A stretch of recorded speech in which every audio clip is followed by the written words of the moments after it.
I'm just thinking about in your write-up for your presentation at the conference, it felt to me like you catch something just so important about working with children, that when we go to therapy as adults, very often we're choosing that. And, Yes. we're spending our own resources Yes. for ourselves. But of course, as a child, that's a very different process and a very different power balance then. It is, and I think that according to how therapy is introduced to the child, and generally we are not part of that, there will be an experience before they actually, come to our door, where there will be talk above the child. The child will often not be, part of that conversation, that, this would be to the good of the child. And the child doesn't really get an opportunity to actually have a choice so often in their journey to therapy or counselling. As I said in my write-up, caring adults will make that decision for them. And according to how and what their experience has been before, then my guess is it could be quite a frightening process. They may be going in with a worldview of I'm not okay and this person's going to try and fix me. Mm. Yeah, you're not okay, you need to go to therapy. It's the best path before, and it's often used as a threat, I have noticed as well. If you don't sort yourself out, we're going to have to get some professional help for you. And that is the honest truth, that I've actually heard that type of conversation happening, or maybe it's not even a conversation really, it's more of a statement that the child is hearing. So that So they can then end up in your therapy room almost like you have to correct their deviance or something. absolutely, and as you say, an adult may view going to therapy in a similar way that they would to going to a dentist. It will be for the greater good. However, they may not relish the experience before they actually come through our door. Hopefully, we make it a place where it is safe, it is a sanctuary for them, and a different experience to any other experience they would have had with working with other professionals.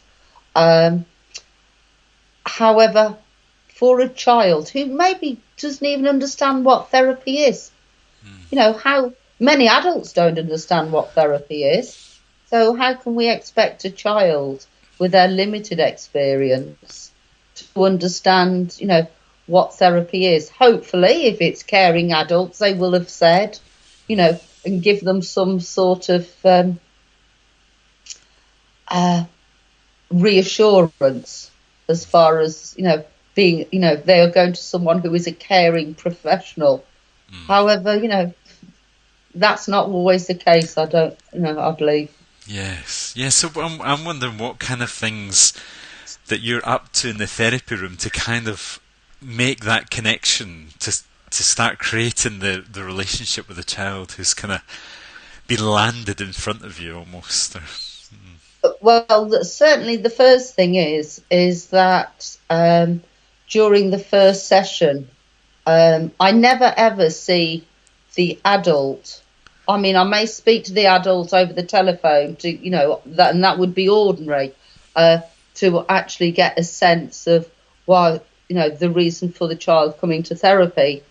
However, for the first session, or certainly a significant part of the first session, the adult that brings the child, because I am thinking that sometimes it's social workers, or key workers, etc. It's not always a parent, is what I'm saying, when I'm thinking about looked after children.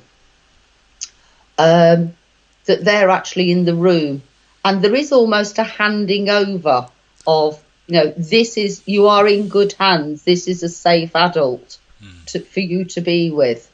And I make it very clear, as far as both the adult is concerned and the child, that they have a right to stop the process at any time. The other thing that I would do is that I still use my formal written contract with the adult. However, what I do is I also write a second contract out for the child. And so that's in very, very, very basic language, that I would say that when I come to see Karen, I will work with her. I know that Karen will tell other adults if something needs to be done. I know that I can say no at any time. So hopefully that, and I'm thinking that being a contract for sort of a 7 to 9 year old, it would be more, but I would write it sort of almost in a primary teacher's handwriting as well. Yeah. And so I would also spend some time. So hopefully I start off being sort of quite child friendly, and it not being, although it is a professional relationship, that actually the child realises it's a 3-way contract that I'm working with. I'm actually working with them, and I'm working with their caretaker as well, be that their parent or a social worker, key worker, whoever. Yeah, so that sounds like a great way of catching the confidentiality in a way that the child can understand, and also giving them that real feeling that they're consenting to the process, that they're in it, and that they can stop it if they want to or need to. Absolutely, because I'm very aware that the power that we have as a practitioner in the therapy room is significant. We have an idea of the process, hopefully, as practitioners, and that's not always the case for either people who are coming to a therapy or a counselling session for a first time, and certainly for a child, because it's not generally within their language, what therapy is. Yes. And they may see it as a punishment. I'm being sent here because I'm bad. Yeah. And again, it's about us actually working with a child and finding out what meaning they actually have. Do you understand why you're here? Yeah. What do you know? Tell me about it. A lot of the work that I do, the children are offered that they can either sit on the couch, or if they prefer to, we can sit on the mats, and I can bring, we can sit on bean bags on the floor. And if they choose to sit on a bean bag, I would tend to just sit on the floor with them,